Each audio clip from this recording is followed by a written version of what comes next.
Alessio Carducci, stand-up comedian. How long have you been gigging, man? I forgot. I've been meaning to ask you that for ages. I see you as a newbie. I guess. What do we include COVID or nah? Yeah, so it's an interesting Yeah, one. A lot of comics are like, yeah, I took a year off because I was lazy, and then I yeah, came back. So yeah, really, I've only done 5 gigs, but 20 years. yeah. That's always the thing. You always got people that are whatever pulling that shit. I don't know. It would have been like four. Would have been 4 years before Corona. Okay. Yeah, and Yep. then this is the add-on. What? It's been like 6 months since, I guess.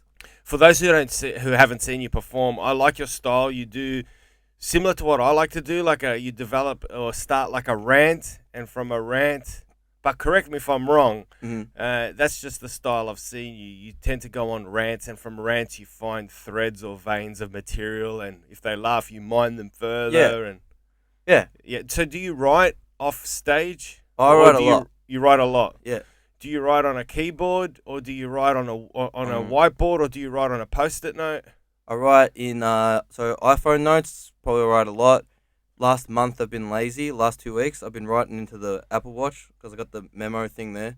So then I go there. So then if I'm in the car, I just go pull over. I'm like, okay, then this thing, ding, ding, ding, ding, ding. Oh, so you talk into it. Just go to hit notes and I go like, oh, there was this thing, and then this thing, and then this thing, and then maybe put that into that thing, and then I think I write really well when I'm doing fuck all. Like, as in, if I'm doing something, like if I gotta help my dad out and he's just like, oh, can you watch this machine for me? And I gotta sit there for 3 hours and it'd just be some medial thing where it's I just gotta make sure the fucking machine's laying the plastic on the plastic properly. So it's like, all I can do is like, 1, 2. And then that's when I'll write the best stuff because then I'll have like little bits and pieces of paper around. Go, oh, the thing. Do you write the whole bit, or do you write keywords, like say this, then say that, and then make sure you close with this? I think this is where the joke is. Yeah. Or do you write, what's the deal with cookies? Nah, I go keywords because then keywords is then that's how you make it present. Yeah. That's what I feel like. I feel like when you have people that do the whole, they got a block that they're gonna say. That's when you'll have people go like, they can't even tap out. Because when you just have a block of things, like a block of shit, and I feel like that when I have got something I haven't worked out properly, I can't tap out of it, and then be like, fuck it, let's abandon it. What's the best way to cut the thread here? Let's go on to this thing they want to hear. Yep. You know what I mean? Yeah, sure. Yeah, I write something similar. Do you have a whiteboard like I've got a whiteboard? Yeah, I've got 2 whiteboards, but I got them like the half the size of that. But then I got them on either side of the room because I like to when I write, I like to pace. So I pace around the bed, and then I'll go, oh, okay, that thing, and I'll write keyword there, then keyword there, and then at the end of it, I have to sit down. So you pace around the room, and you write, yeah. Pace around the room, and We're then fucking mad. Yeah, and then sometimes I'll grab a microphone and I'll be like, okay, if I'm gonna do the set right now, then I'll practice the set out and I'll do that, and then I'll be like, no, but not in a way to rehearse it, more in a way of like, where would I logically go if I was in the moment right now? So I'm just going around, and then be like, that was nothing. Then start again. Do you find it hard to build up to that energy level that's required inside a large vacuous space like a bedroom, where there's no energy in the room? Nah, because I'm not trying to hit the energy. I think I'm just trying to hit the words alone. I just want the words alone, and then the performance. I don't practice performance outside of the gig, to be honest. Okay. Do you? Nah, I don't. I write similar to you. I was interested. I wanted to ask you because I think you remind me a lot of myself when I started out. And I just figured. I reckon he has a similar writing style to me. Yeah. I can't sit down with a computer and write comfortably with peace and quiet. I need to be doing things. A lot of times I'll sit down or I'll try and write an idea and nothing will happen. And then when I start washing the dishes, I think of something funny. It's writing always is good comedy that I write always comes from a byproduct of trying to write something else. If that makes sense. Yeah. Yeah, I feel like when I do the pacing, I'll be like thinking of one idea, but then there'll be like some offshoot that's like 10% related to it. But then I'll be like, oh, that's much deeper and richer than fucking this piece of shit. Oh, fuck this thing off. Yeah. And then I'll keep that thing there. I'll be like, when I'm bored one day, because I feel like I can write as long as I've got the main roots all there, and then I bundle them all together and I leave them in one file, and then I'll go back to it, be like, okay, if I'm gonna force myself to write, I've got this dumb thing, whatever it is. I don't know. You know what I mean? I got the dumb thing like, that'll be the, like, what joke have I got now? Like, I don't know, like the one I got now where it's like, I asked bikies to kill me, so the main thing would have been like, That's a good bit. the main thing would have been how to make people think you're more important, or how to make people think you're cooler when you die, or something like that. And then Okay. we had something like something else. And I'm like, oh, how do I fuck around with that? And then die, and then bikies, and then drugs, and then I don't know. Yep. Yeah. Like that whole fucking jigsaw piece. You just got to try and Mm. stitch it together somehow. Mm. Yeah, that's good, man. Can we talk about last night's gig? I don't know. Yeah, you can talk about it. They're never Yeah. gonna find out. So, all right, you start because I found it fucking amazing. I loved it. I loved everything about it. Yeah. Secret location, key code to get in an industrial estate somewhere in Melbourne, in a warehouse. Mm. Lots of illegal substances, That's not like a which squat. we didn't do. Because we were concentrating on performing. Now, didn't you? Yeah, I had a couple of drinks. My mum watches. Didn't you do that whole episode with Joel about how you want to get your mum high, but? Yeah. So, I found it fascinating. I loved it. Yeah. Did you? I've done that gig like 4 to 5 All times. right, yeah. I hate that fucking place. Why? I hate that place because they fucking... I don't know. I've had like 2 good. I've had 1 great. I've had 1 good. And then I've had like... Then yesterday I would count as a fucking bad. And then fucking... The one before that was just a flat bomb. Wait, hang on a second, because I saw last night's gig. How would you... move closer to the mic a bit. Oh, yeah. How would you call last night's gig? For yourself? For myself? Shit. Okay, interesting, because you're being a cunt to yourself, because I thought the first few minutes was a bit tough, but then you cracked them towards the end. You know that, surely, objectively speaking. I know objectively I cracked them, but the thing was, at the 3/4 mark, I had them on my side completely, and Yeah. then the last thing, which is the main thing I've been working on, which I really think is a good bit, that fucking dropped the ball and killed it in a room where I knew I had like 50% wogs anyway, so that really should have killed harder.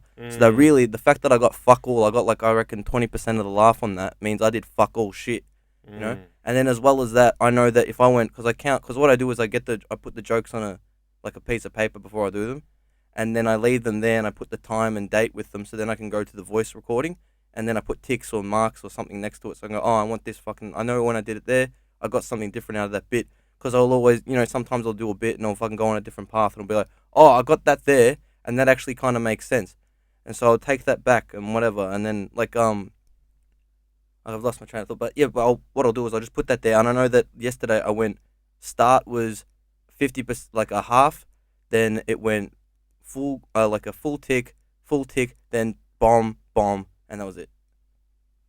Do you scorecard dates and other things in your life as well, like Nah. this? No, just stand up. No, just stand up. Yeah. Because it works, because then I go, okay, and then I can measure that bit, and then if I'm looking at this bit and I'm thinking, I like it, then I can look at the pad and I can be like, this thing's been dying, fuck it, it's either time to rebuild it or throw it in the bin. It's a great way of looking at it. I don't ascribe a mathematical description to my material. I just sort of go by my feeling. But you remind me of Don Tran. Do you remember Don Tran? No. He was an one-liner comic. Fucking brilliant, man. Mm-hmm. Really good. But he would ascribe numbers to each joke out of 10, and then he'd go on and develop pie charts. I'm not...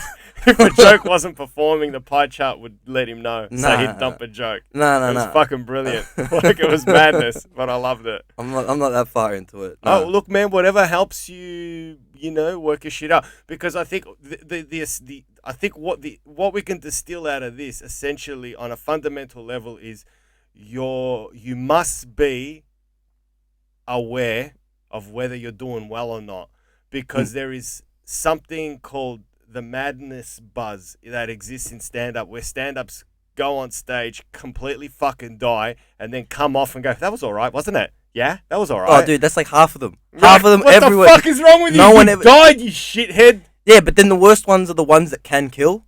Yeah. The ones that can kill, and then they get off after they do, like, just okay. And it's like, oh, how you feel after that? Oh, fuck, that was so good. I had such a good set. And it's like, you didn't have a good set. You Yeah. fucking died. Yeah. And they want to fucking feel like, nah, because that's the worst thing is that you know when you do well. You have to know. You have to be able to feel it. When you see them in the audience, like, it's like, for example, like yesterday.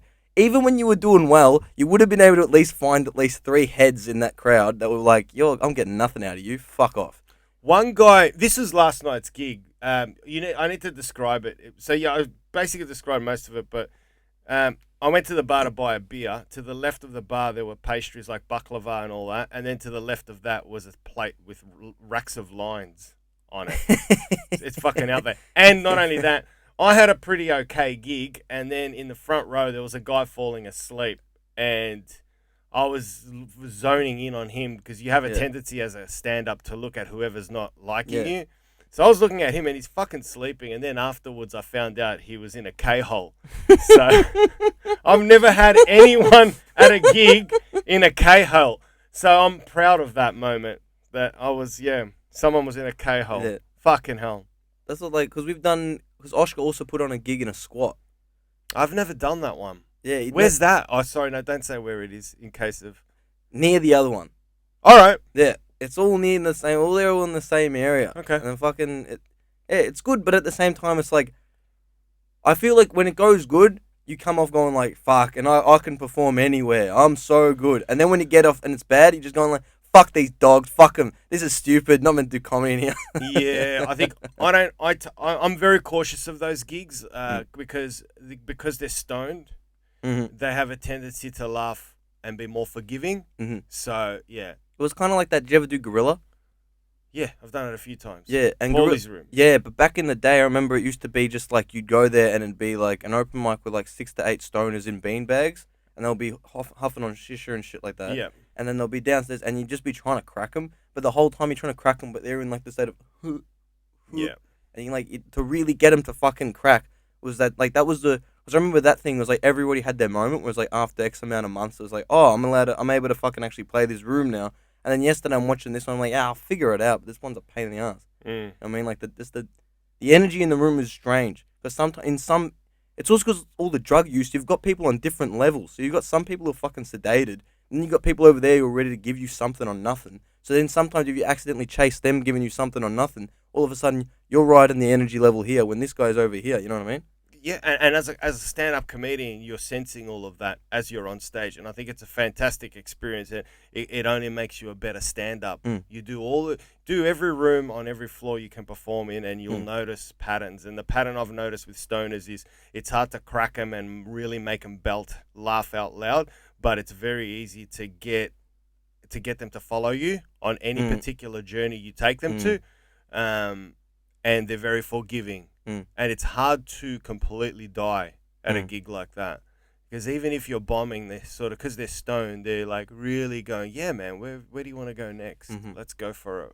What ideas do you have? But I also feel like sometimes when you're doing the stoner crowds, once you crack them, it's easy to keep them cracked. Because once you get like them going, you get like they're jerking their spine, then all of a sudden it's easy to really keep them there because then you're just poking it, because they've already taken that place. And then, but as soon as they drop back off, it's as if they never laughed. You know what I mean? Yep. Yeah, but you've got to drag them up from. If you were to paint your hardest audience, right? Who would you put in? Let's pretend you've got an empty theater and you have to fill it with the hardest audience imaginable. Who would they be? For me personally, someone maybe over 60, but at the same time conservative, or rather, let me just say, really conservative crowds. I would go with religious people. Maybe I'd struggle with them. I would go with yeah, I guess older people, but older people from inner city suburbs. Yeah, because even when it's like out of suburban older people, it's like fuck it. If you just bring up just general fucking reasons why this area sucks, they'll crack. They love it. Yeah, I love that about audiences where you can take the piss out of their town and they're fucking loving it. Like if you ever done like gigs in pokies and stuff like that? Yeah. Yeah, and you rock up and go like, what the fuck is this? This is fucking pathetic. And then they'll just go, they love it. We know. Yeah. And even then, sometimes the easy one is always like, it took me like if I remember when I was catching a train everywhere, I went to a fucking do Brett Hunter's gig in Werribee. I rock up, fuck. Everyone was dying, they're heckling everybody. I get up, I fucking travelled 3 hours for this fucking shit from Brunswick. I fucking should have killed myself there. And they go, if you want to see stand-up comedians suffering nervous breakdowns, go to Wheeler's in Werribee. Because that's where you just comics go, fuck, why am I doing this?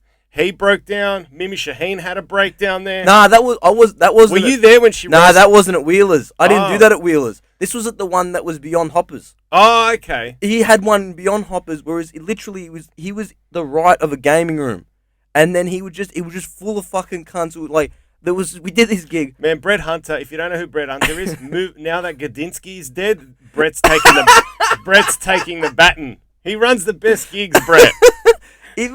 So we were in this gig. I remember I rock up. We love you, Brady. I remember I rock up to this gig. He's got Brad Oakes on. Brad Oakes is like keeps looking to him like, fuck, Brad's gonna kill him. Yeah, he's like, when am I getting off? He's like, nah, you got another 15 minutes. He's just put him on the clock. He's just like, we're performing to this fucking crowd where it's like the only people that are listening, they're all one family. Like you've got this one dude who's 40, but he's the grandfather to fucking, he's got his 16-year-old daughter, and then he's got like the 2-year-old grandson, and they're all running around, they're grabbing on stage, they're pulling at his leg, and the whole time I'm like, what the fuck is this? It was the worst fucking gig. Oh, fucking brilliant. And then, but then you go again and be like, it was all right. And then as soon as I get one of those gigs where you go, that was a hell gig, but it was all right, I can't ever come back because then I'm going to jinx it. I'm going to come back, it's going to be shit, you know?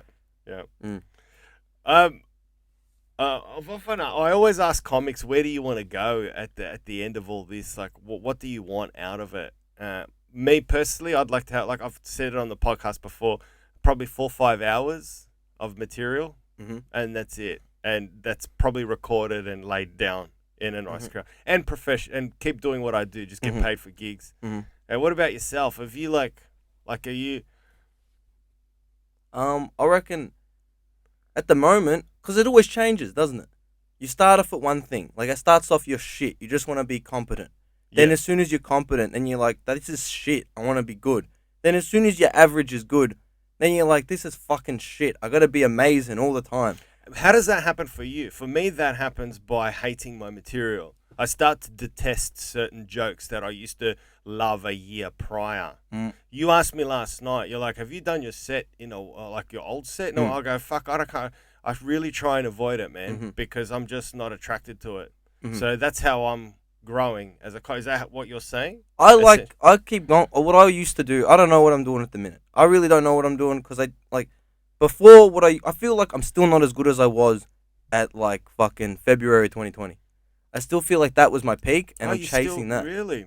Because I took too much time off. I didn't. But we all did, and I felt like it took me a month to dust it off and get back. Nah, because I feel like that between December and February, I was on such a leap. I was like, everything I'm doing, I'm Midas touch. I'm fucking this bang gold, bang gold, bang gold. And I was on this mode. I was riding like fucking 3 hours a day. I was in fucking everything was keened up, prime. I was just clocking it all off. And then with that fucking massive break, I kept it up for another 2 months. But then it just all dissipated, all fell away. And then the past month and a half, like I bought a new notebook. I bought everything new. I went like, I'm starting fresh. I took like 5 minutes, and I'm taking 5 minutes of stuff that I actually have, and that's the only thing I'll have, and I want to try and get good, because I read some Agassi book where when the cunt, he wins his first 2 Grand Slams, and then after he wins the first 2 Grand Slams, then he does meth, he does a bunch of shit, then he ends up being rank 128, he keeps losing everything, so then he decides, I'm going to fucking go and play the... Yeah, but he was banging Brooke Shields, right? Yeah, but then... prime Brooke Yeah, Shields but then too.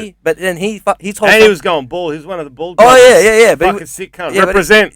Fuck it, alright, you can claim whatever you want, but fucking all I'm saying is that then he ends up going, he admits that he's shit, and then he ends up and goes and plays with amateurs, and then when he goes and plays with amateurs, he's still losing. So then all I want at the minute, I want the worst fucking gigs. I want to go to the worst gigs. I want to get good there again, because I just fucking haven't been able to catch any momentum. And when I do a gig that's anything resembling good, I fucking get in my own head, because I'm thinking like, nah, I want to fucking floor this. I want to kill it. Okay, so hang on. You're disciplined, because I'm trying to make this relatable to people who fair enough. don't watch stand-up, who aren't interested in the industry.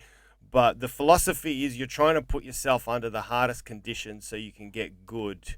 I want to take away so everything. Go in the hard rooms. I want to take away everything I've earned, which is the thing you earn. I feel is like after a certain amount of time, you get to do good gigs. Yeah. You get to do better gigs. But I feel like I'm not even making the most of those better gigs at the minute, because the material I'm taking now, I'm like, really, I don't even know if this is going to work with 5 people. I'm trying to, but then if it works with if I get 10 out of 20 liking it, what the fuck is 10 out of 20? That's shit. I should be getting like 18 out of 20, because if I can fucking go to an open mic where there's only 5 people, but I can get 5 of them to like it, then I'm like, fuck it. Then I know that I'm bleeding it out there, and it'll be able to take it to another room and be able to get more out of it there. You know what I mean? Like I feel like I'm wasting the amount, like the good crowds. Okay. But there's no shit gigs at the minute. There's no absolute like there's shit gigs, but there's no fucking like constant dives like it used to be. I used to be able to do Monday do 3 gigs with like fucking 4 people all combined. Then Tuesday do like 2 gigs that were dog shit. Wednesday was a good day. Then fucking Thursday was a shit day, but like fucking there'll be like 20 people, but they want to kill you. Then Friday I'd be able to do like 2 gigs around 10 people each. So Friday was a day where I'd take like those 4 days. That material would be worked up, so Friday would fucking have a good crack at it. Then Saturday, day off because I couldn't gig, but if I could gig, I would have done it. And then Sunday had 2 decent gigs. That was shit, but they were like just open mics that I could do that were good. So then I could go there and really work it. But then I'd tee up like monthly gigs and stuff like that. And then I had that gig I ran with Dan, and then at the end of the month, I'd always take material there. And I feel like after 4 weeks of that, I'd have a new fucking 7 to 8 that was good and it could work. And then bang, I'd enjoy that. Then I go, all right, put that to the side, and then I'm gonna start it fresh and new. And then that's what I like doing. I like starting again over and over again and again. Were you ever disciplined like this with anything else in your life other than stand-up? Or is stand-up the first thing that came along that? Stand up is the only thing I'm not burned down in. Everything else I burn out. Yeah, same here. I started when I was 25, Mhm. and before that I didn't give a fuck about much of anything really. But then once I started doing stand-up, I became very, very disciplined and very focused. And I had you said like all the things you do, like I'd keep a diary after every gig, how it went, and where I think I was heading. And yeah, I enjoyed playing hard rooms. I remember reading an Ayrton Senna book, and Ayrton Senna would say that he would take his go-kart out on the racetrack when it rained, when everyone else was packing up, because he figured if he can learn to handle it in the wet, he would master it in the dry. So I sort of took that and went, yeah, I should go to all the shit rooms and where it's unplayable, because you're playing at the back of a pokies venue and no one gives a fuck.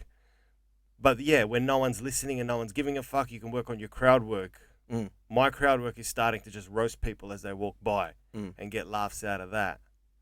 So you build up a muscle that way. And that's what you do.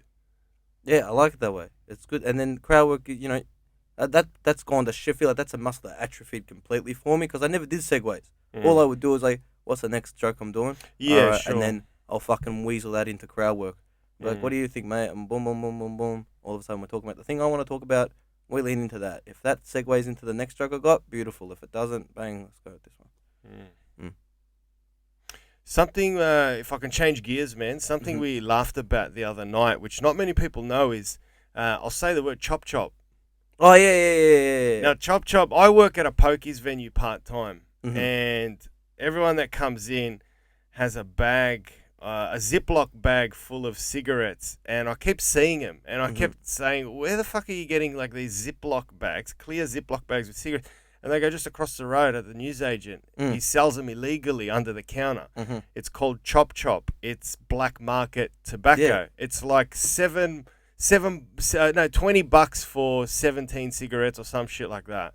They'll have that. Then they got the fucking, what's it called? They got the Korean darts. They got What are Korean darts? They got the Korean darts. So if you see there's these little thin ones where they got this like little fucking blue and white logo that they put on the top of the filter, but they're really thin. Right. But they're all menthol pop ones. Yep. And then they're like fucking $18 a pack. And then you got. Are they imported cigarettes? They're imports, yeah. Really? But then they got the Thai and Malaysian and Singaporean like Marlboros and stuff like that. And then cunts are always smoking those that they're buying from the same place for still $20 a pack. How did you come about that? Where did you realise? Because I had a shop on Sydney Road. On Sydney Road? Yeah, I had a shop there I ran with my mate, because when we were doing screen printing, we originally moved there to do it. Yeah. And then was looking for darts, then you go into all the tobacconists and stuff, and then you realise, everyone's got them. Okay. Got you. Yeah, every single cunt has them, but then they'll all sell you on the imports, but then they'll go like, but brother, I got fucking the best stuff out the back though, like what's that? Yeah. $14 give you a pouch. And I'm like, okay, how much $14? Yeah. And then he goes, alright, yeah, here we go. And then he gives you like a fucking bag of tobacco that he ends up giving you instructions on how to take care of it too. Like, alright, so maybe you should dry it out a bit. It's a bit wet. Maybe chop it up a bit finer too. Like, I get it. You're getting fucking like, still doing half an hour's work on the fucking bag anyway. Yeah, exactly. There's crops of tobacco. Yeah. Out there. Yeah. In like country Victoria. Yeah, they always grow it. They got marijuana crops. Yeah, and they cultivate it. Yeah. their cousin or something. They do that. But then the thing is that It's tobacco's big hard. money. Yeah, but tobacco's hard to make. That's the thing they always underestimate. That's what my mother said, and I Yeah. didn't ask her why. Do you know why? Because Oh. she said it's very, very fucking difficult. Yeah, because it's like you're not just cropping it. Like I know fuckwits that grow their own chuff, and it's just like, right, you take it off, you take the bud, then you leave it there, and then that's fucking pretty much it, isn't it? I don't know. Marijuana in itself is a difficult. I remember playing Mortal Kombat in my mate's house, and out the back he's growing plants. Yeah. Back in the 90s, and he said it's quite difficult because you got to get the male. You got to separate the male and female Yeah, plants. yeah, I don't know yeah. anything about that. I think like Do you know anything about I that? got like a basic. I don't know anything more than just I've seen them do it. What do you smoke? Do you smoke the male or the female? I don't fucking know. I just know that All they right. fucking set it up, and then he has to growing it is less constant maintenance. But it's the same thing with the tobacco plants. However, the harvesting's completely different with tobacco. I'm pretty sure. Probably. You 'Cause know I- what? I wouldn't have a fucking clue. Yeah, all I know is that that's what they spend the money on the machinery for. So the money on the machinery is all used for the post production of the fucking Of the tobacco. Yeah, Right. cutting it all up. I don't know what beyond that. But then I just don't know because I'd work in factories like growing up, and then like I remember once I was like across the road, it'd always be like I was working Camberfield and stuff like that, and then you'd see like across the road, like they'd put the cops would all be there, and like what the fuck is it all for? And you think like, oh wow, is it like as a kid, and you'd look like, oh fuck, like what's going on there? And then you realize like, oh, they're just growing their own tobacco, but that's when they clamp them hard because that's what they're going like. The government's like, fuck, we're losing too much money on this. Bang. It's heaps of money. It's the black market tobacco industry is fucking huge. Mm. Like they're selling. You can go to a tobacconist and buy a bag, like a plastic bag full of tobacco, for something like 14, 15 14, bucks. $15 when they want to sting you for 50 for what it costs now.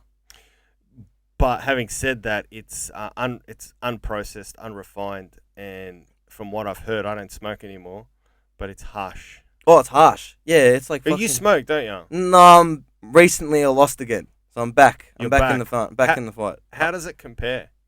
Um, A tailor-made cigarette Oh, versus Chop Chop, which is the street name for Chop Chop is like fucking. You're smoking 4 Reds.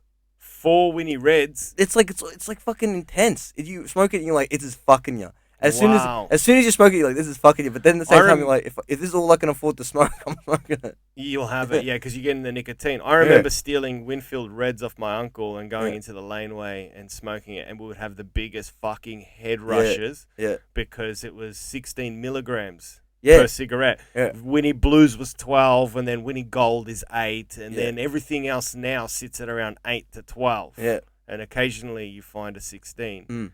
You get that in Asian cigarettes as well. Mm. The big heavy ones. So it's harsh. Like it's not. It's hard. It's not heavy. pleasurable. And it's harsh. It's because it doesn't hit the back of your throat nicely. So you hit it and you're like, it's like someone's fucking burning it itself. You know what I mean? It's fucked. It's the worst. But then the thing is, I got this one mate, and then like, because the tobacconist sells it to him as like, brother, it's natural though. And then he goes, and then he comes. So he's got a whole advertising spiel. Like Yeah, he's yeah, pushing yeah. that Oh, whole yeah. fresh 'Cause they're from the making- earth, 'cause no they're making- chemicals. making more money on that, and they're not going to run out of that. Yes. Yeah, that's what they want to push. They don't Yeah, want to push man. the fucking import. I don't know how the hell He's the got fuck a they're gonna- mortgage too, that motherfucker, man. Yeah, that's right. But then that's the thing. Everyone's just selling it, and the thing is, like, no one's ever getting clamped down on it. That's the best part. It's like this weird thing where it's like I'd see it growing up, and you see it all the time when they're like, oh, tobacco, they always clamp down on it. But then now it's like you go Sydney Road. If I walk down Sydney Road, I reckon I could find it from like 5 different venues. Easy. Yeah. I think the point is cops don't give a fuck. Yeah. Cops don't give a fuck about a lot of things Mm. because, like I said to you before, where I work at the pokies, they hate the junkies and they won't come to the pokies unless someone is physically stealing or attacking someone. They're very cautious because we always call the cops because there's someone like walks into the pokies without his pants on or ice addicts that are cooked, throwing chairs at the machine because it didn't pay out. One guy started taking his clothes off because he goes, "You took everything from me, so you may as well have my clothes." So he starts stripping, bends over, shows us his asshole on camera, and I'm laughing, recording it all. Another guy looked like Mortal Kombat finish him as the opiates kicked in on the machine. He's waving back and forth. He couldn't sit upright. We call the cops, and cops don't come anymore. Because it's catch and release. Yeah. And I think that's the same with Chop Chop. Yeah. It's like, what am I going to do? Hit some poor cunt on Centrelink Yeah. for selling tobacco illegally or Yeah. big deal. Yeah. They're frustrated, the cops, Yeah. and I get it. Yeah. Um, It was so funny because like there was this one dude on Sydney Road who had so he was selling that. Then he was selling like he made it very vague that he was selling everything. I'm like, okay, well I'm sure that if I go in and then no one's there, he's just a regular drug dealer. You know what I mean? That was the fucking energy he kept giving out to me. Like he keeps trying to he was trying to flog me CBD drops, and I'm like, what do you like? Is this on Sydney Road? Yeah. Wow. But he's trying to flog me CBD drops, and then he's telling me, and then fucking what's it called? That it's like CBD drops, easy brother. I fucking if the cops come in, I just squirt it all on the ground. I'm like, all right, yeah, you got the biggest brain. And then someone else asked me, some like fucking like local guy that always would come into our shop. He ends up coming in. He's just this fucking crazy cunt, and he comes in. He's like, oh no, that was it. He came into my shop and he told me I got weed from him. I'm like, oh okay. Then some other guy comes in that I know, some comic, and he comes in and he's like, you know where I could get some weed? And I'm like, oh yeah, go down to that guy. He goes in. Apparently he cops a lecture about how this isn't a drug front. Go fuck yourself. He comes into me and goes like, I can't believe why would they say that to me? And then the guy who originally told me that they had chuff, he ends up going in there and he's a gun pulled on him in the fucking menu. You're joking. And then he comes running into my shop and goes, you fucking dog. Jesus. Because I said to the comic, Holy I said, shit. say the guy's name. I said the crazy guy, like they gave him the crazy guy's name. Like go in there, just say like this guy sent me, and then fucking he came. Then like half a day later, he comes into my shop. He's like, you don't know anything about street cred. You don't know anything about this shit. I'm like, don't tell me you got weed off him. Oh fuck. Where did this happen on City Road? Yeah. Is this recent? Nah, this was probably like a year and a half ago. Oh, okay.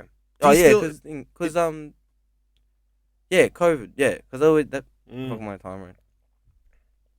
Do you still have the screen printing shop? Yeah, but now I just rent a quarter of a factory. Are you that busy? I just leave it there. No, I'm not that busy. Like, Izzy kept asking me for, like, Izzy keeps asking me, like, how much you make and whatever. I'm like, I don't know. Like, Why is he auditing you? no, he's just because everyone's, like, got this mystery of, like, what's Alessio doing? Whatever. And then I remember Izzy telling me one day, Izzy and Drew were asking me. I'm like, I don't know. It's probably, like, averages out probably, like, 500 to a grand, I don't know, a week. And then they're like, that's not that much. I'm like, I know, that's the point. Because I work, like, I work 1 week for the month, and then I'm done. Oh, is that your job? That's Yeah. it. Oh, Because that's good. I'm making, what do you call it? Bare minimum salary off that. And then I'm spending all my time doing this. I mean, that's all I want. You got a girlfriend? I got no time. I was seeing some chick, but I don't want to see anyone more than they'll have to see him now. I spend my time doing work because pain in the ass is. So you're focused. You're just easy. Just stand up. Just want stand up. That's the only thing I want to happen. That's the thing. I keep looking at it. You asked me what I want. I never answered that question. Really, at the end, I just want to get in. I just want to be a good comic that can use fucking like proper venues regularly, Sure. like clubs and stuff. I want to be there so I can work and get better again. I don't know what I want to do with it in the end. I don't really care what I do with it in the end. But at the minute, I just want to be able to do it. And I want to figure out what I'm doing. Because I've been asking everyone that. Like, what are you doing? You're one of the only cunts first looking on stage. I'm like, I think you figured it out because you fucking did some giant breakthrough from what you're doing before. It's like, you compare the two acts, you wouldn't think it's the same guy. Yeah, I know. It's interesting. I don't know. We'll see if it's real or not, but I hope it's real. But yeah, it took me. I've been going 18 years. Mm-hmm. This year I'm 18. No, in July I'll be 19 years old. Mm-hmm. And I didn't know what the fuck I was doing for the first 10. And the first 15 years I was a bit clueless. But then on the 16th or 17th year mark, I got a bit angry. And the anger helped me push through and find what I want to talk about. I think. I don't know. Mm-hmm. But you use anger. Use anger, but I think Anger's a good tool. yeah, it's but also sometimes like when you get good at displaying one emotion, then you're like, it's easy, I can just do that. Yeah, Bill Burr. Yeah, you just end up going. Then you don't want to be just the guy who goes, I got one mode. Then it's like, I don't need one. You need like because I've been watching acts during festival. I've been watching acts because I want to see what I like about it. I want to see what I don't like. Yeah, tell me, who have you seen? Who have you liked? I'm not gonna say names, but like there's like for example, so one dude, and I saw how he like planted himself on stage, his footwork, and I was looking at him like that's the way he uses his feet is telling me that he's not confident, and I'm like I do that sometimes, and I was going like For real? yeah, like fucking for example like wait, when you see comics that do this or something. Yeah. This is like the Just rocking back and rocking. forth. The rocking is shit. The rocking is fucked. When you see someone doing well, even if they're rocking, it's slow. Like you saw, like for example, Rohan Ganju. Did you watch him yesterday? Yes. When you see him, I was said to Izzy when he was on. I'm like, this is calm. This is calm, awkward. Like displaying that he's awkward. He's displaying like he's trying to emit uncomfortable emotion. At the same time, completely calm, completely in control. And you can also boil it down to the way he's fucking standing there. Did I mishear you? Because sometimes you want to portray awkwardness on purpose to show your fragility, which opens the door to your vulnerability and to become likable. Because an audience will like you if they can see you're vulnerable. Yeah, 100%. So maybe you could fool people into selling some awkwardness. It helps. Nah, but the thing is that I think there's a difference between being uncomfortable and making them, like, letting them know, like, as in, there's a difference between displaying a feeling of awkwardness and being out of control, like not in control of the audience. You know what I mean? At the same time, like you can do that. You can be like Luke McGregor's really good at it. The guy, his whole act is I'm a bumbling mess, and like, oh, I don't know what I'm doing. But then the whole time, like, oh, this guy knows exactly what he's doing. He's not out of control. He's completely in control. Everything about him is just like he's not a statue, but he's solid. His feet are planted. There's certainty in what he's doing. And I see one act, they see him just the way he's moving his feet. I'm like, oh fuck it, that's shit. I do that all the time. It's fucking garbage. And then like I saw It's interesting. Sometimes I've watched stand-up comedians on mute to see if I could read their non-verbal language. I do enjoy that, seeing what's in between the lines, the hidden. Seeing if I can guess their emotional state of mind at the time they're delivering a bit. But yeah. Sorry, man, I cut you off. No. I'm just rambling. It's just seeing different things, and like I like how that guy does that. I like how that guy does that. I watched you recently because I've seen you a few times. I like how you kind of feels like what you're doing is you'll go giant premise at the top, and then what we'll do is we'll hook the jokes off that original giant premise. And then from there we keep lying back to the same thing. It's almost similar to the Chris Rock thing in that Talking Funny thing on HBO where he goes like, all I do is I just repeat the premise so they don't forget the premise, and then I can hit him with the joke again. But almost what you're doing is you're going big bricker premise at the top, and that's the Rock, and we're applying the hook to that, and we wrap all down, and then you're going back up, going again, and you pull them down again. You know what I mean? And that's just another way of doing it. I hope you know when you dissect a frog and they say nah, you said that as well the other day because I've been too far in this mess. Don't over dissect the frog. And I thought like, yeah, fair enough. Fuck it up. What's that? What's the parable? If it's called a parable, I'm not sure. But a scorpion went up to a caterpillar and said, "Bro, how the fuck do you know what each foot is doing?" And went, "I don't know." And then the cunt fell over.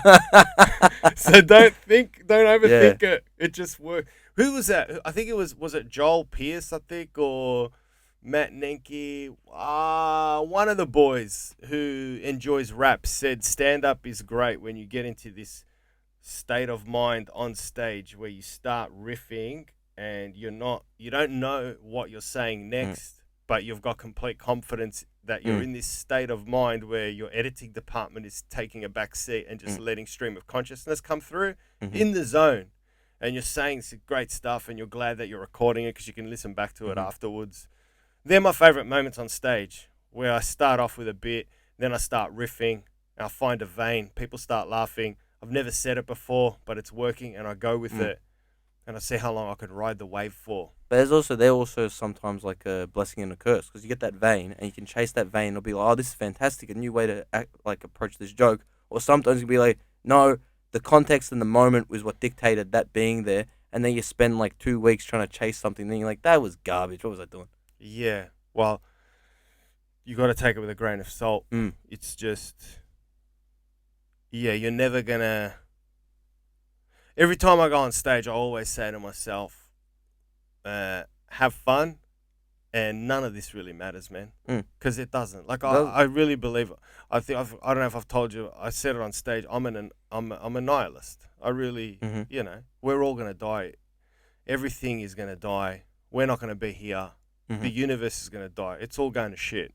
So you may as well just enjoy the beautiful moment. That's why, like, before I go on, I just try and go, oh, fuck it, just jump.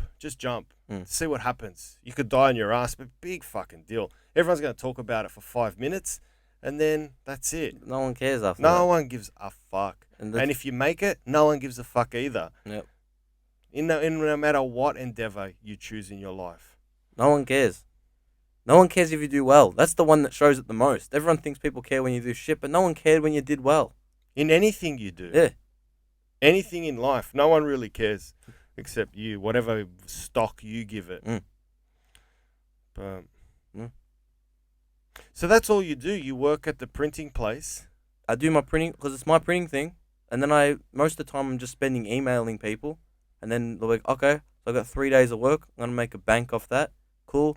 And then I'm also lazy because then I get more work and I just end up handballing it to someone else.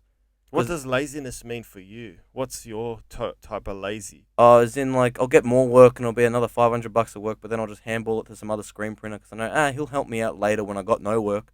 So Okay. boom, I give him something. Is that laziness though, or is that offloading work so you could focus on your stand-up? Or Yeah. are you doing that so you could stay at home and do nothing? Offloading it so I can work on my stand up, but also Well, it's not laziness then. It's kind of like beating yourself down with an inappropriate word. yeah, but at the same time, like I'm offloading work so I could focus on my craft. yeah, but That's- but I know, but at the same time, look, Just be like, careful of the words you say because you sort of like it's this intrinsic subconscious value of like lazy. You know, Nah. it's a harsh word. Nah, I need that, because I've accepted the fact that I'm never gonna fucking be happy with who I am. I know I'm never gonna fucking achieve like a fucking. But I'm never gonna be happy with the stand up as well. No, That's the let me- thing. let I'll me- never fucking achieve that. Let me just say something, right? Why can't you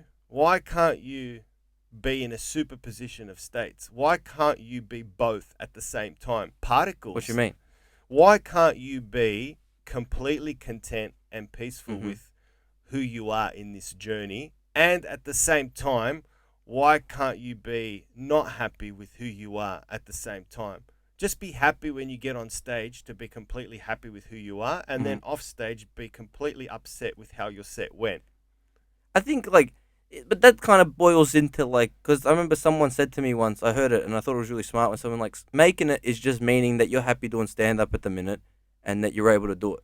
So at the minute I'm making it Yeah. because I'm able to same do here. it. So Yeah. I'm able to do it. I'm I had happy this with discussion the other day.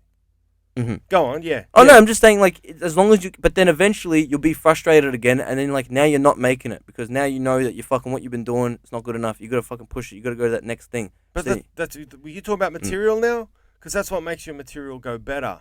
Yeah, But- everything. I'm talking yeah. about everything. Depends Yeah. on what you're doing. Even some people, it's like we were talking before, and then we were discussing how the YouTube comics are the biggest comics in Australia. Yes. And then it's like, well, you're doing it right now. I mean, you say what you want, but you are building on this thing to take your craft to another level again. Well, because I realized how social media is fucking important. Yeah.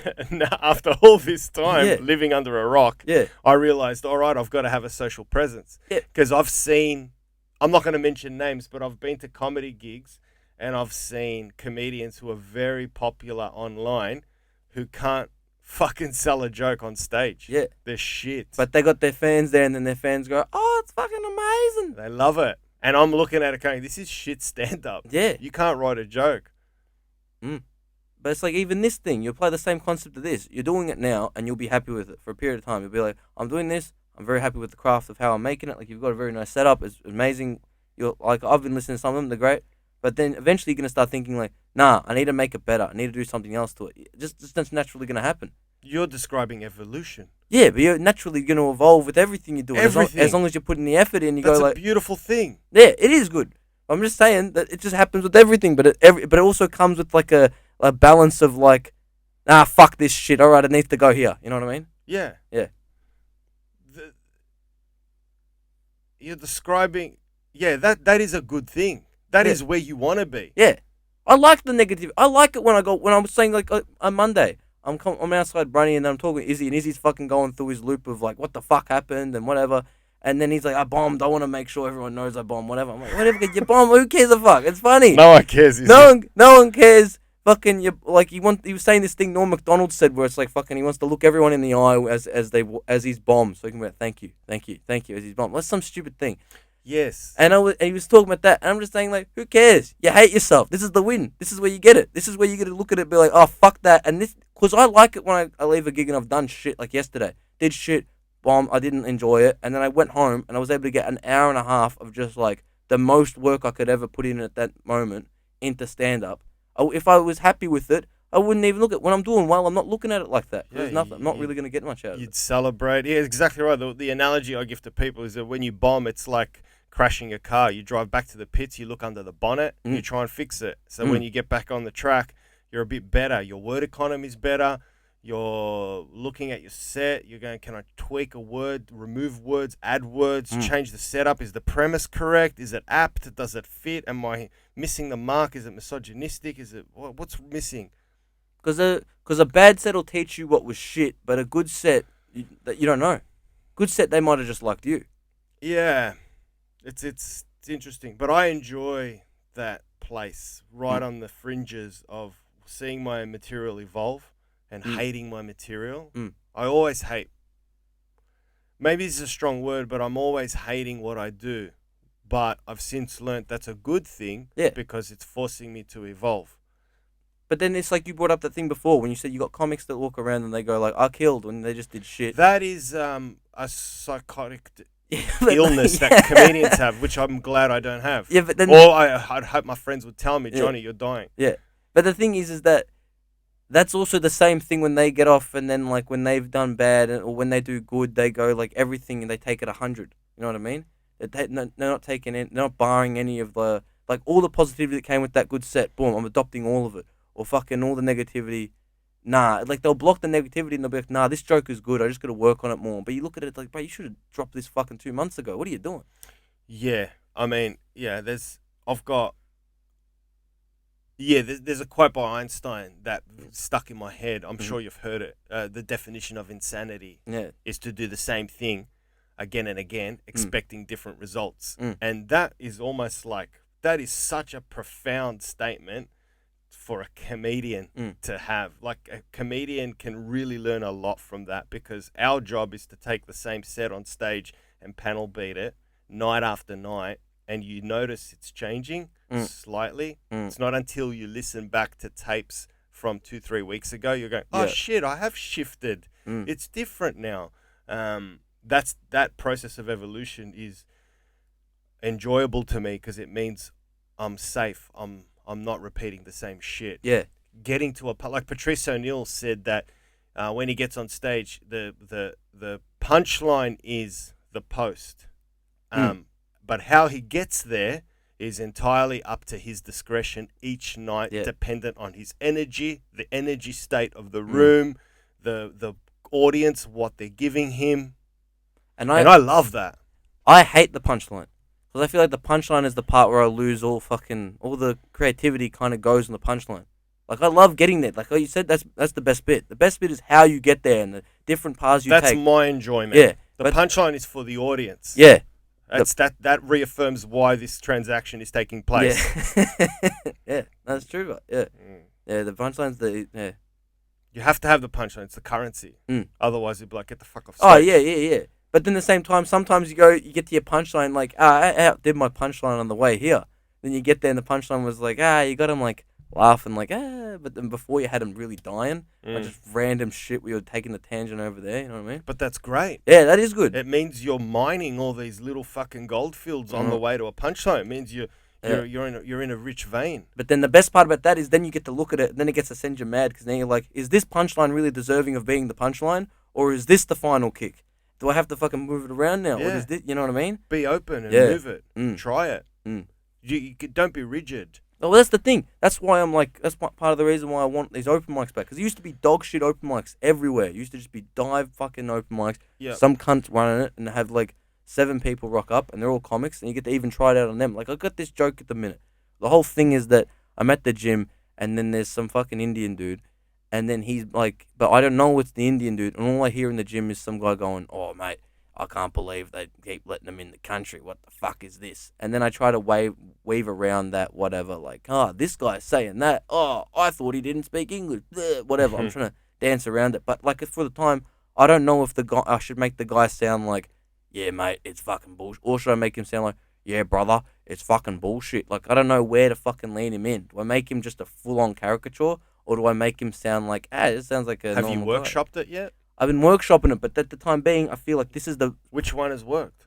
I've workshopped like only 2 times each. I want to do this joke like fucking 15 times. 7 and 7. Well, you've got another 30,000, 40,000 gigs up your sleeve. Yeah, So you've got time. Yeah, I know. But at the same time, it's a pain in the ass because I know that usually back in the day when I was able to go to these gigs that were dog shit and everything keep bombing, but I could at least figure out what was working. Just do them at the new gigs. Oh, At the yeah. good gigs. Nah.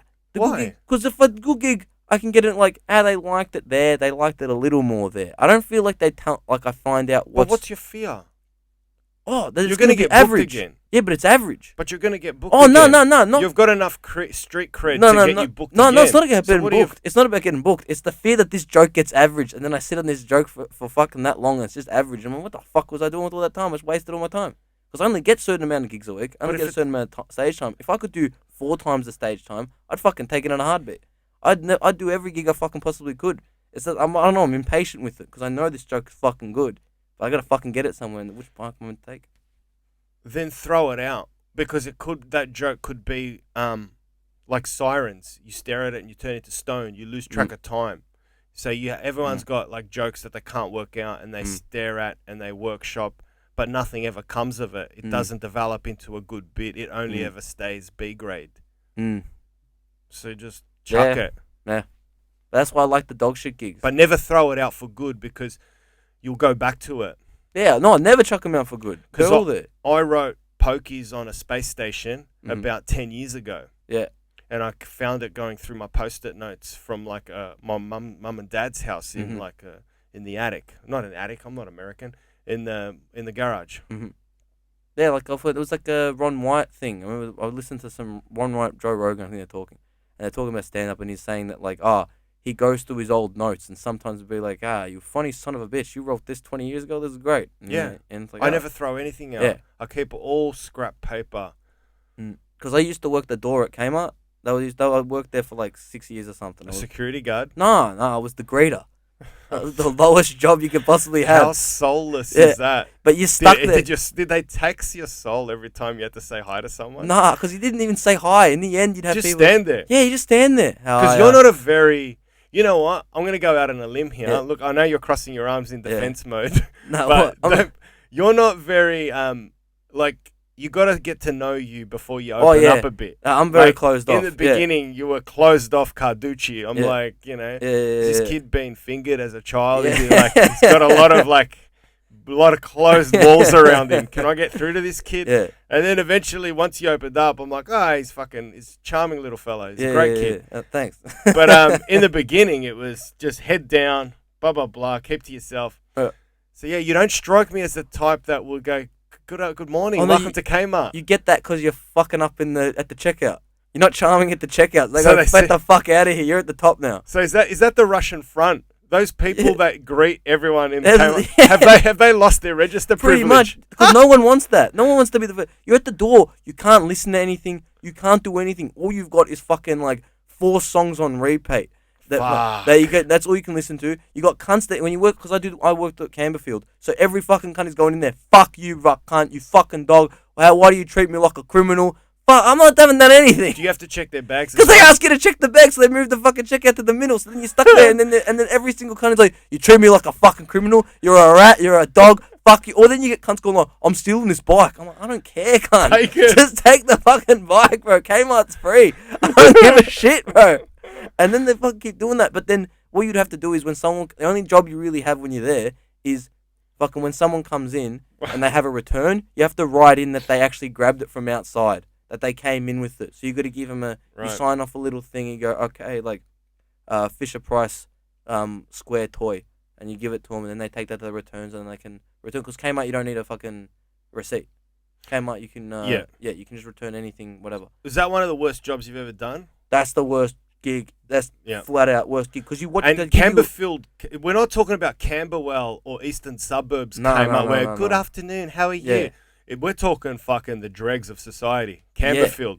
Yeah. I mean, if you want proof Camberfield's a fucking toilet, it hasn't gone up in property value in 10 years. It is wouldn't even make it, the shit square on Monopoly shits all over Camberfield. It's a fucking dump. The only good thing about Camberfield is it's meth labs. No, it's the only thing it's got is the 24-hour Kmart. 24 hour That's the only thing it's got. Yeah. But the thing is that you go and then the I point I'm trying spray to painted that Kmart when I was 14 years old. I wrote anthrax on the bifolding doors. Another reason that was the worst job I had was because me and my sister got the job at the same time. My sister's 3 years younger than me. She was my boss. Oh, fuck! Now that's a Wonder Years episode. And then fucking but the best part about that job was you do the front. I reckon the most material I'd write an hour would be at that fucking thing. I'd go So you there. just sit there and write. I just remember right because you watch cunts. Are you allowed to write? With isn't there a manager that will come up and go? They will. Yeah. You're not greeting. No, because they come up to you like you're not greeting. All right, whatever. And then they call you up because they give you a little phone. That's the only way you can check the time. So you'd stand there. And do you fake smile when you greet people, or do you just do the no contact? Hey man, well, how are you? Oh yeah. Oh yeah. Fuck. Because they didn't care. They look at you like you're the enemy. You're the one blocking them on the way out, and they see you and they're waving, and then everyone when they're walking past will be waving their receipt. Like fuck off.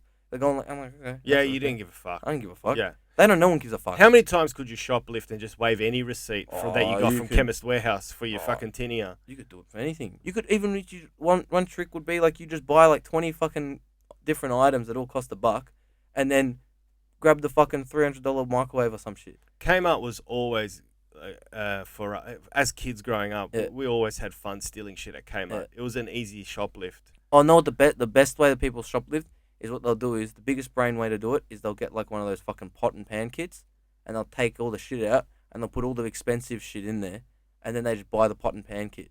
But then every now and again when you're looking through stock and you're clearing it up, you'd be like, okay, they've taken all this. We don't know where the other shit is. It's full of fucking whatever Blu-rays and stuff like that in there now. You know, when I was struggling, I say struggling because I need somehow to exonerate myself from people listening. But when I was a struggling comic in London, I would, me and my ex would go to Sainsbury's, which is the equivalent of Coles, and they, it was just remarkable. They had alcohol for sale in the aisles.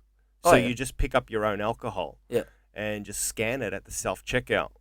So we would carefully peel off a bottle of Spumante, the barcode, and we'd peel off a Moe Chandon and swap them over and then get to self-checkout and get pay $4 for Moe Chandon. Yeah. Just shit like that. That was a crafty shoplift. Have you ever done the one where you just get macadamia nuts and you go through self-checkout and just put it as ginger? Nah, I just do the one. I just there and you realize it's not. It's fucking. You're like, oh, I can just put anything on the. Yeah, you can put anything. Because any code. Eventually the weight stops checking, or you're allowed 1 or 2 free goes. So you put a fucking piece of meat on the side, and then it'll say, oh, are you using your own bag? Yes, and then it won't check beyond that. Check the weight. And then you just pay and boom, you're out of here. Yeah. Yeah, that's where you put your fucking $20 item. I don't know. Well, when you get the fucking stack of eggs and shit, then I feel like with the bigger items, then it starts to lose track of the fucking thing anyway. And then you're there, and sometimes it's I don't want to even steal it. I just feel like I'm getting fucked off. I'm getting ripped off if I don't steal it. You know what I mean? Yeah, it's too good to not. I'm working for them. Yeah. I feel like at one point, if I'm able to fucking, stitch the system for me, boom.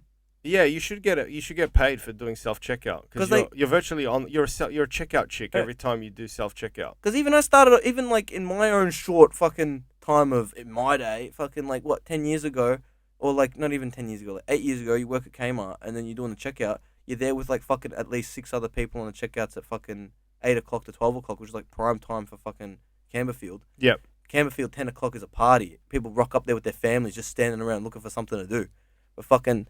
Then they but then even up to 2 years ago, then it just boils down to fucking one person on 8 self-checkout machines. Who that one person, they're getting fucked. They're just going duh, they're constantly running. They're just constantly doing the beep test. Bang, bang, bang, bang, bang. Whilst people are going I fucking hate you because this is bullshit. They're taking it out on them sorry, sir. Yeah, they let it get to them. Yeah, and the worst thing about working Kmart is that cunts fucking always try and do the dodgy on you with the fucking oh, this is the price I've got for this. And that's not the price. A cunt will come in and be like, nah, the Hungry Hockey Hippos game is only $5. It's not, it's $35. You're talking about the discounted one where they got the fucking cheap budget Asian one that you can tell that they got made in a factory for $10. I mean for $1. Yeah. And then they're like, no, this is the real game. It's not, sir. And then they'll go off and they'll be like, no, and they'll move the fucking sometimes they'll move, like if there's 5 boxes under a 35 tag and there's 5 boxes under a $10 tag, they'll move them both. And then they'll be like, see, it's only that price. Or another one they'll do is cunts will fucking bang over. They'll just push their mate into a fucking one of those big I don't know what to say, like a big rack, whatever, with all the shelves and shit on it. They'll push their mate into that so the thing tips over. Then they'll claim it as spoilage. I can't pay fucking full price for this. The box is broken. Come on. Yeah. $20. Nah, it says 60. Come on, get your manager out. Then the manager come out. $50. All right. Oh, really? So they do. Oh, you always win. Oh, as if there's a mark on the box, you can always get $20 off or something. I don't know. I just couldn't be fucked working in that environment. I got out really quickly. It was one of the worst jobs I ever had. It was the worst. I hated it, but the thing was, I did it because I was casual, just like, I need more work this week. I need to make $1,000. Then if I make $1,000 in a week, then I just always approach it the same way. If I make that enough money for the month in the week or whatever, you can switch off. Then I can switch off. I do stand up for the rest of the month. Do your stand up? Yeah. So when were you doing Kmart in Camberfield? From like 19 to like 24, 25. Oh, so you did a decent tour of duty.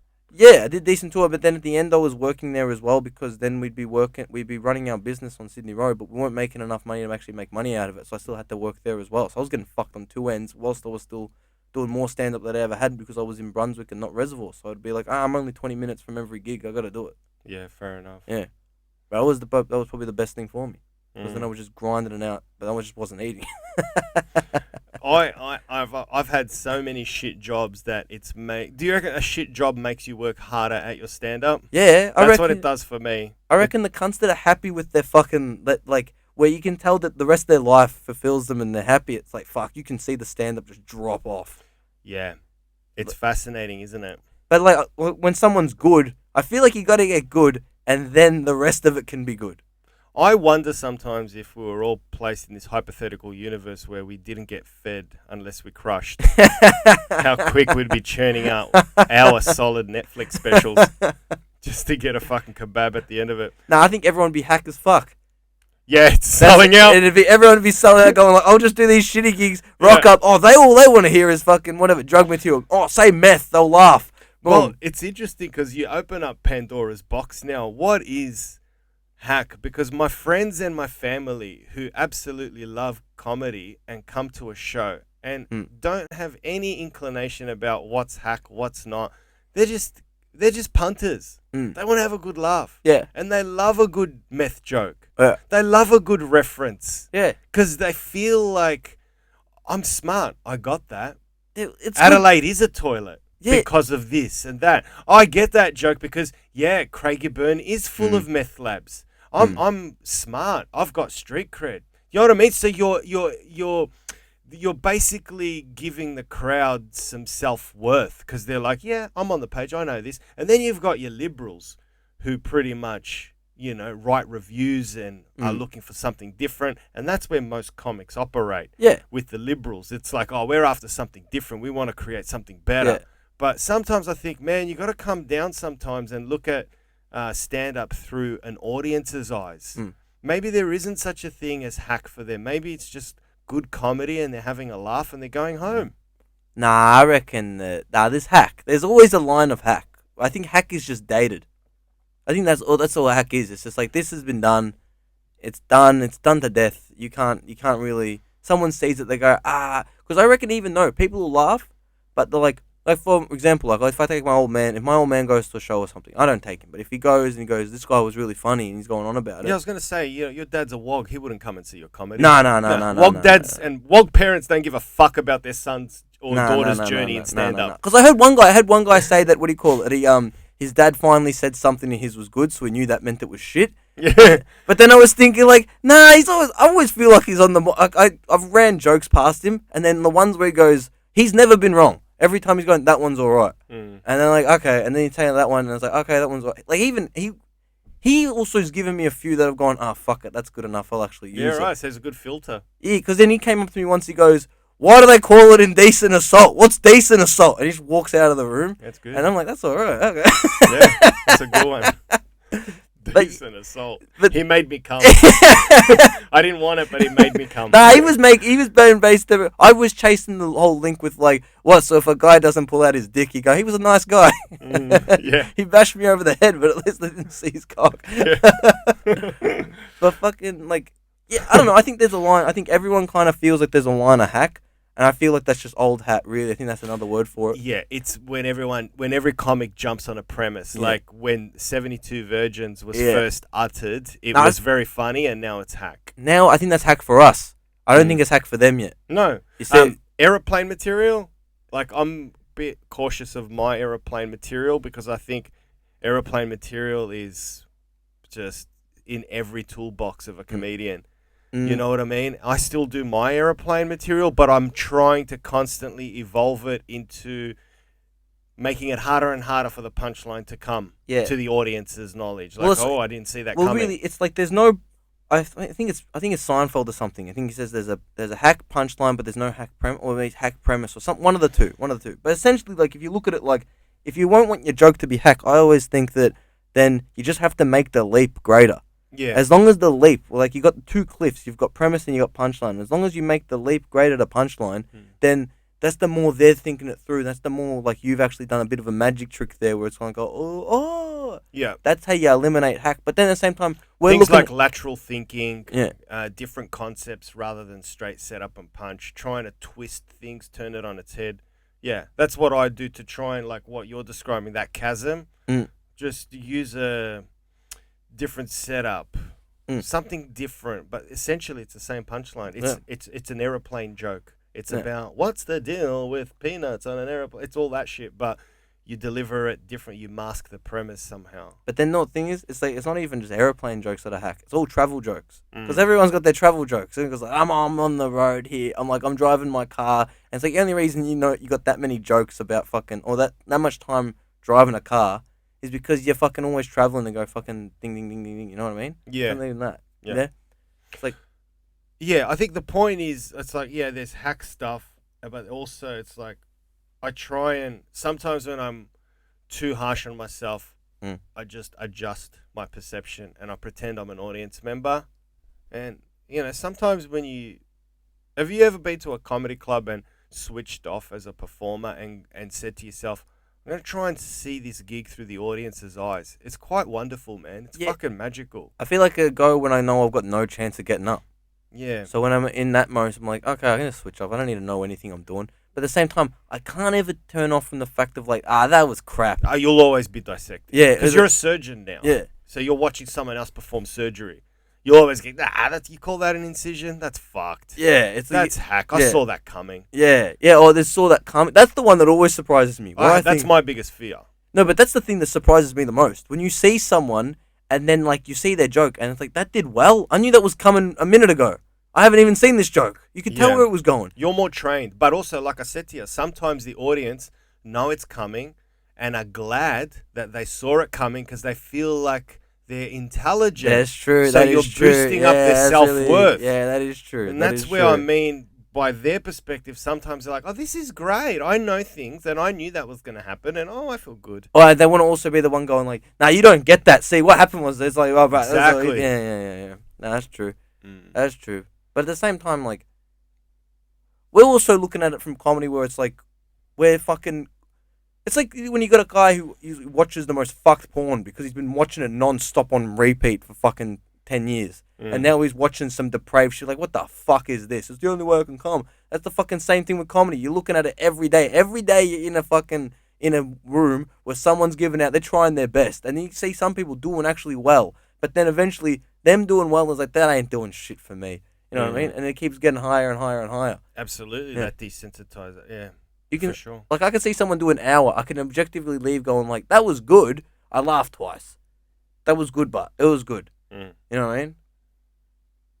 So you got something out of it, but it wasn't really laughs out loud. It wasn't laughs out loud for me. I know it was laughs out loud for the average person. Yeah, that's just not your thing.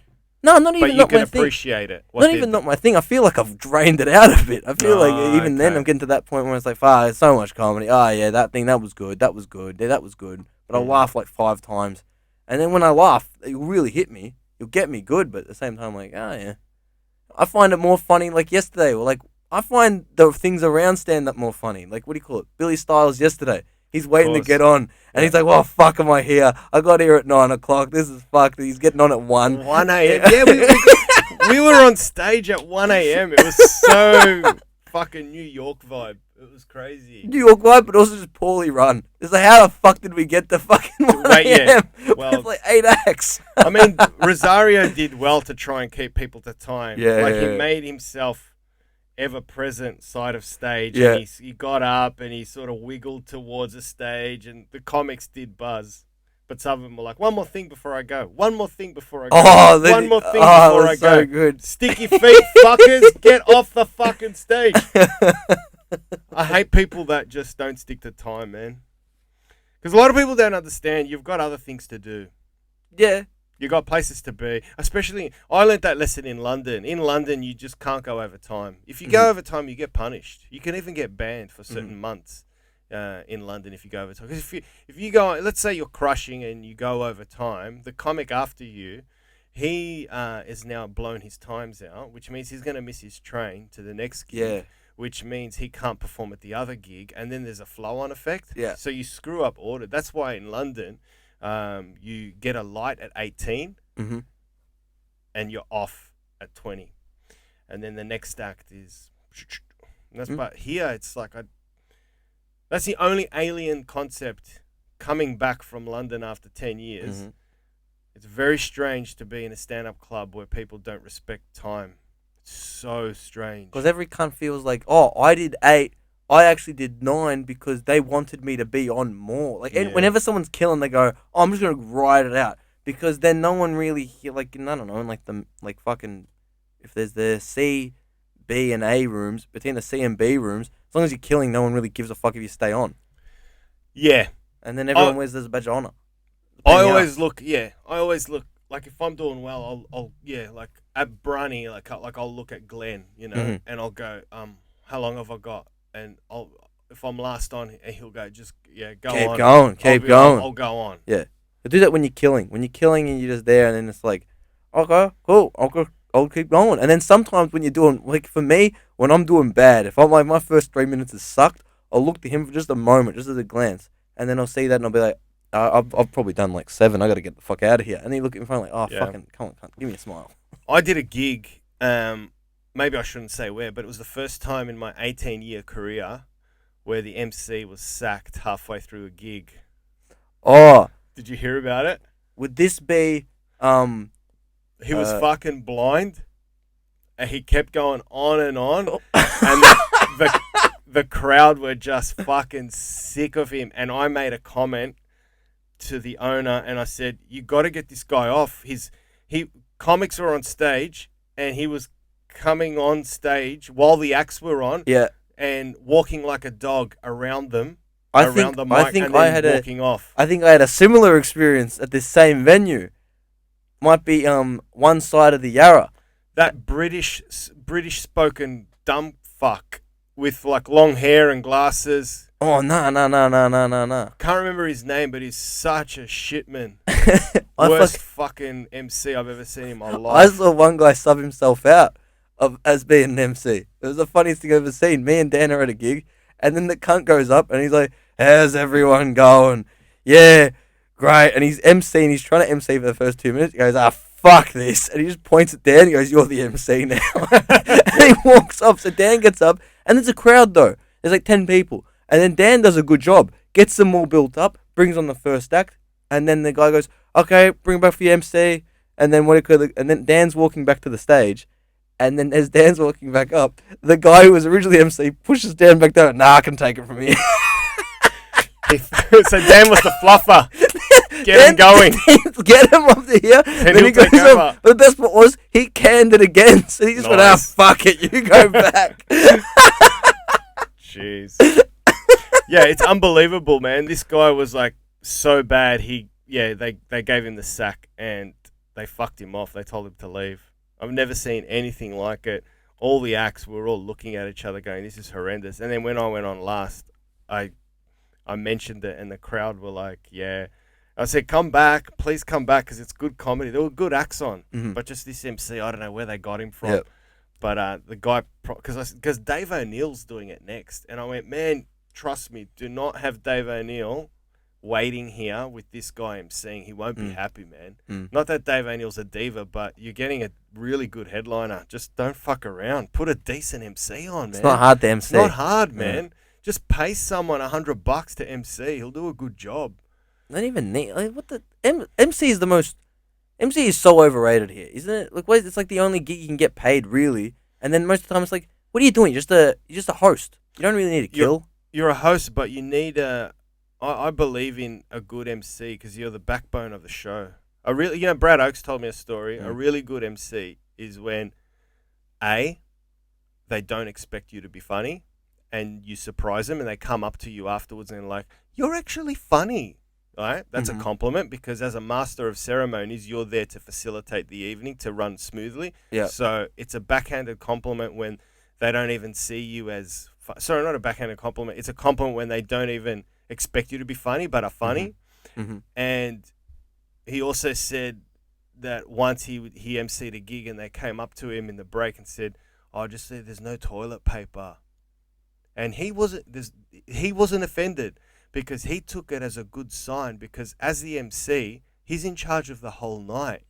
So he felt it was really cool that people went up to him outside of the show and said, "Hey, there's no toilet paper. Well, you're running this show. We have faith in you. You're doing such a great job. We just want to let you know there's no toilet paper." And he passed it on to the publican.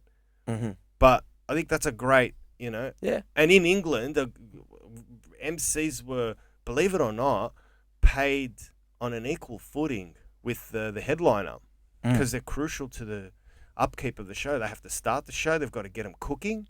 And then you have your opening act. Then you have your middle act. And then you have your headliner. And it's all up to the MC to just fucking launch, get them up and ready, and then go. Not fair. I just think it's like, see a good MC, it's like, it's hard. It's really hard to be a good MC. But it's also like, not that hard to be shit. You're dead right. I know exactly what you're saying. Yes. I feel like the best cunts are the best MCs to me are the ones that do a little bit of material on the top. Yeah. They start it up, but really all the backbone of all they're doing is it's a mixture of crowd work and just the fact that their energy is crazy. Like I was saying this to someone else the other day, I'm going like, the best MCs are always the people with the worst comics. Because they're the ones with so much vibrancy and so much character and everything that's just bouncing out of them that like when they do a normal set, it just comes across as like, what the fuck is going on? But then when they when they do that as an MC, you're in their world being the fucking acts within like that's the host. It's the guy. It's like, oh, it's that guy again. Hey, he's back. Hey. That's right. Hey, I just looked at the clock. I've got to run. Have you got any shows you want to plug or where people can come and see you on a regular basis? Dirty Secrets? Dirty Secrets. You're always, a regular at Dirty? Yeah, I'm always on a Dirty. Wednesday, 8:30 and Thursday, 8:30. Yeah. All right. Thanks for coming in, man. Thank you very much. Alessio Carducci. Cheers, bro.